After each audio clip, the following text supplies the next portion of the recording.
Friends welcome back to my channel Shivani lifestyle. Good evening সবাইকে। তোমরা সবাই কেমন আছো? আশা করি তোমরা সবাই ভালো আছো, আমরাও ভালো আছি। তো এখন কটা বাজে জানো তো? এখন সন্ধ্যে 7:30 বাজে। তো এখানে কর্ণাটকে জাস্ট এখনই সন্ধ্যে হলো। তো এখনই জাস্ট আমার সোনামা সন্ধ্যে দিয়ে এলো। তো আমি এখনই ব্লগটা স্টার্ট করার কারণ কি জানো তো? এখনই কিন্তু ব্লগটা স্টার্ট করতাম না, কিন্তু বাধ্য হয়ে স্টার্টটা করছি। কারণ হচ্ছে আমার মুখে খুশিটা দেখে তোমরা অবশ্যই বুঝতে পেরেছো যে কি জন্য আমি ব্লগটা স্টার্ট করতে চলেছি। তো দেখাচ্ছি তোমাদেরকে, এই দেখো, দেখতে পাচ্ছ বৃষ্টি ওয়েদারে এত বড় বড় মাছ কি ছাড়া যায় তোমরাই বলো। তো পাশের বাড়ি থেকে মাছ দিয়েছে, দেখো পুরো দুটো মাছ। এটা অবশ্য মিষ্টি মাছ। মিষ্টি মাছের নাম তো আমি জানি না জানো তো। নোনতা মাছের নাম কিন্তু প্রায় বলতে পারি, কিন্তু মিষ্টি মাছের নাম তো আমি একদমই বলতে পারি না জানো তো। তো এটা যতদূর সম্ভব কাতলা। কাতলা তো হবে না, কাতলা আরো একটু ফর্সা হয়, কিন্তু এই মাছটা কালো। কালো হলে আবার কি কালো পাঁচি মাছ? না না।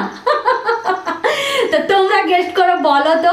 তো যারা জানো অবশ্যই কমেন্ট করে জানাবে যে এই মাছটার নাম কি। ঠিক আছে, আমি তো সত্যি কথা বলতে কি মাছের নাম জানি না, কিন্তু খেতে ভালোবাসি, ভীষণ ভালোবাসি খেতে।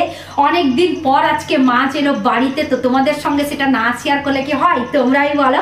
তো যাই হোক, বেশি দেরি না করে ঝটপট করে চলো মাছটাকে ভালো করে কেটে ধুয়ে পরিষ্কার করে নিয়ে আসি, তারপরে দেখা হচ্ছে তোমাদের সঙ্গে আবার এই কিচেন রুমে।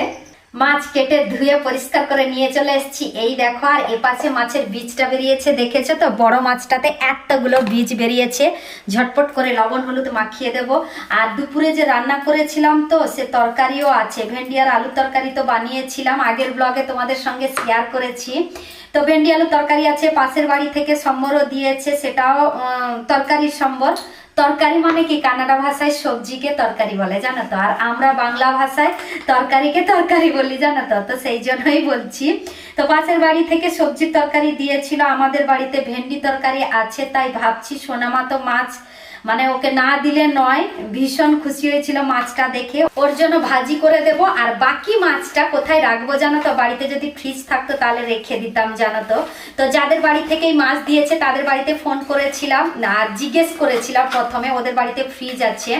তো ওদের বাড়িতে ফোন করে জাস্ট এখনই জিজ্ঞেস করলাম যে একটু হেল্প দরকার। বললো কি? তো দিদিভাই জিজ্ঞেস করেছিলেন, তো আমি বললাম কি যে মাছটা আজকে রান্না করব না, কিছু মাছ রাখবো, ভাজি করব, আর তোমাদের ফ্রিজে একটু রাখবো, কালকে ফ্রেশ ফ্রেশ মাছের তরকারি বানাবো, একটু রাখবে তোমার ফ্রিজে? তো বললো হ্যাঁ ঠিক আছে, কোনো অসুবিধা নেই, নিয়ে এসো।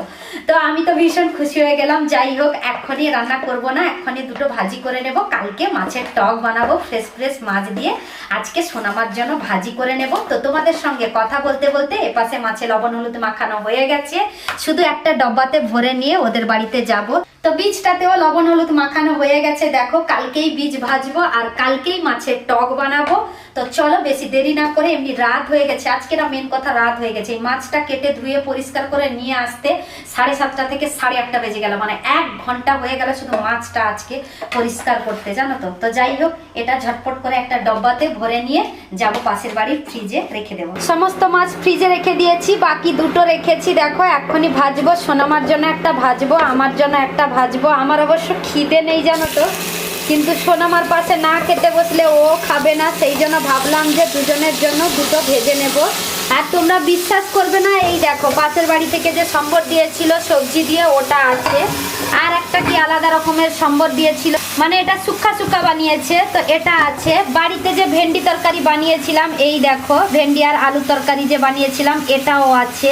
তো ভাত অল্প দুটো বানিয়ে নিলেই বাস। তো এতগুলো মাছ যদি আমি এক্ষুনি বানিয়ে নিই তাহলে খাবো কিরকম করে তোমরাই বলো? মা মেয়ে তো দুজনেই আছি, দুটো মাছ পিস সেই জন্য ভেজে নিচ্ছি। দুটো মাছ ভাজি করে নিয়েছি, যাবো এবার খেতে। সোনামার পড়া শেষ হয়ে গেছে, তারপরে খেতে চলে এসেছি। অনেক রাত হয়ে গেছে, আর আস্তে আস্তে কথা বলতে হবে, জোরে জোরে কথা বলে বলে অভ্যাস হয়ে গেছে, তো সেই জন্য আসলে সোনামার পড়াটা একটু বেশি ছিল, সেই জন্য পড়া শেষ করে আস্তে আস্তে খেতে দেরি হয়ে গেছে। এখন কটা বাজে জানো তো? রাত 9:30 বাজে। তো আরো আস্তে আস্তে কথাটা বলতে হবে। সোনামার মাছ ভাজি হলে হবে না, মাছের মলা করতে হবে, দিলে গিয়ে খাবে। তো মাছের কাঁটা কেটে দিয়েছি, কাঁটাটা ও খাচ্ছে, আর মাছটা মলছি আমি। মাছের মলাটা অবশ্য হয়ে গেছে। তো সোনামাকে এবার খেতে দেব। আমি না খাবো না, খিদে নেই জানো তো। নাও খাওয়া শুরু করো, আমি খাবো না জানো তো সোনামা, একদম খিদে নেই সোনামা, একদম খিদে নেই। মানে এক নিবারা যে যাবে পেটের ভিতরে, তাও মানে খালি নেই জায়গা। তাও খালি নেই পেটের মধ্যে, জায়গা নেই জানো তো, পুরো পেট পুরো ভর্তি আছে। শোনো মা, মাছমলাটা কেমন হয়েছে নাও দেখি। কাঁটাটা এত মন দিয়ে খাচ্ছে, মাছমলাটাকে আর ধ্যান নেই জানো তো। আর এপাশে সব অল্প অল্প করে সব ও তরকারি ঢাকনা দেওয়া আছে, কোনটা খাবো কোনটা খাবো না সেটা তো বুঝে উঠতে পারছি না। কিন্তু এখন আমার খিদে নেই, 10:30 বেজে গেছে তবুও খিদে নেই। আজকে কেন খিদে নেই সেটাও আমি জানি না। রোজ খেয়ে শুতাম, কিন্তু আজকে আমাকে না খেয়ে শুতে হবে। বাড়িতে মাছ আছে তা সত্ত্বেও খিদে নেই জানো তো। নাও এবার, কাঁটা খাওয়া হয়েছে? মাছমলা কেমন হয়েছে বাবা? ভালো হয়েছে তো বাবা? খেতে পারবে তো? হ্যাঁ, ঠিক আছে। তাহলে কদিন আগে খাওয়াতে যা কষ্ট পেয়েছে সোনামা কি বলবো, জল খেলেও বমি, খাবার খেলেও বমি, ভীষণ কষ্ট পেয়েছে আমার সোনামা।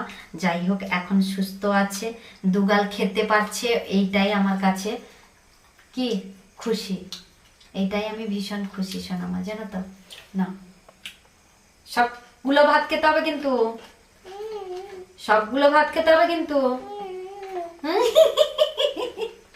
তাড়াতাড়ি নাও, রাত হয়ে গেছে, এখন তার পাপা নেই। আর আজকে বাসন মাজতেও বাইরে যেতে পারবো না, কারণ এত রাত হয়ে গেছে, বাইরে কেউ নেই, পুরো ফাঁকা আর ফাঁকা। কালকে সকালবেলা বাসন ধুবো, আজকে আর বাসন ধুতে যাবো না, ঝটপট করে খেয়ে শুয়ে পড়বো।